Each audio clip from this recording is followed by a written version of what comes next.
It is now time for the inauguration of President Obunga.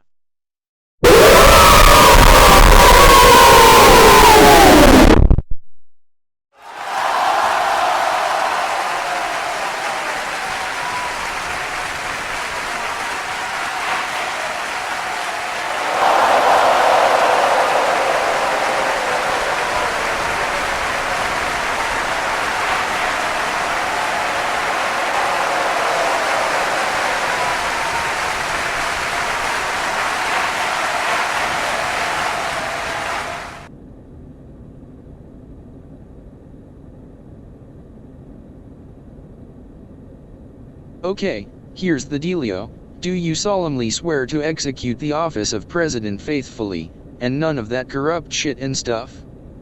Yes, I do solemnly swear to do none of that gay corruption shit and stuff, and to execute the office of President faithfully.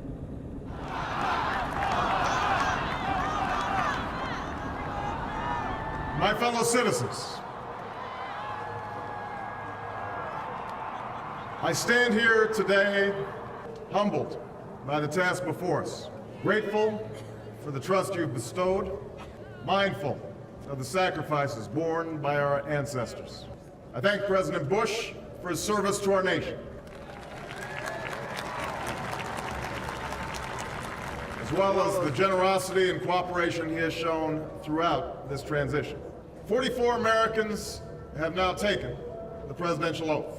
The words have been spoken during rising tides of prosperity and the still waters of peace. Yet, every so often, the oath is taken amidst gathering clouds and raging storms. At these moments, America has carried on not simply because of the skill or vision of those in high office, but because we, the people, have remained faithful to the ideals of our forebears and true to our founding documents. So it has been, so it must be with this generation of Americans. That we are in the midst of crisis is now well understood. Our nation is at war against a far-reaching network of violence and hatred. Our economy is badly weakened, a consequence of greed and irresponsibility on the part of some, but also our collective failure to make hard choices and prepare the nation for a new age. Homes have been lost, jobs shed, businesses shuttered. Our health care is too costly, our schools fail too many, and each day brings further evidence that the ways we use energy strengthen our adversaries and threaten our planet. These are the indicators of crisis. Subject to data and statistics, less measurable, but no less profound, is a sapping of confidence across our land. A nagging fear that America's decline is inevitable, that the next generation must lower its sights. Today, I say to you that the challenges we face are real. They are serious and they are many. They will not be met easily or in a short span of time. But know this, America, they will be met.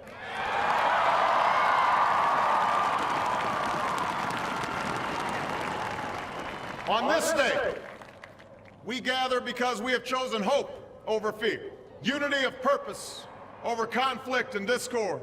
On this day, we come to proclaim an end to the petty grievances and false promises, the recriminations and worn-out dogmas that for far too long have strangled our politics. We remain a young nation, but in the words of Scripture, the time has come to set aside childish things. The time has come to reaffirm our enduring spirit, to choose our better history, to carry forward that precious gift, that noble idea passed on from generation to generation, the God-given promise that all are equal, all are free, and all deserve a chance to pursue their full measure of happiness.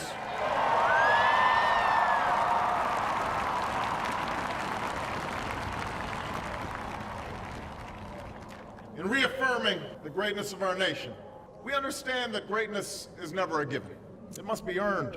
Our journey has never been one of shortcuts or settling for less. It has not been the path for the faint-hearted, for those who prefer leisure over work, or seek only the pleasures of riches and fame. Rather, it has been the risk-takers, the doers, the makers of things, some celebrated, but more often men and women obscure in their labor, who have carried us up the long, rugged path towards prosperity and freedom.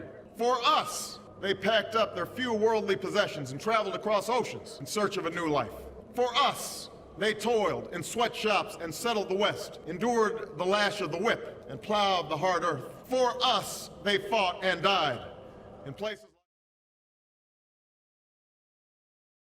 To summarize all this up in a non-political gay way, what's up, I'm Obungum in the White House now, bitches. We're gonna get funky monkey for the next 7 years, oh yeah.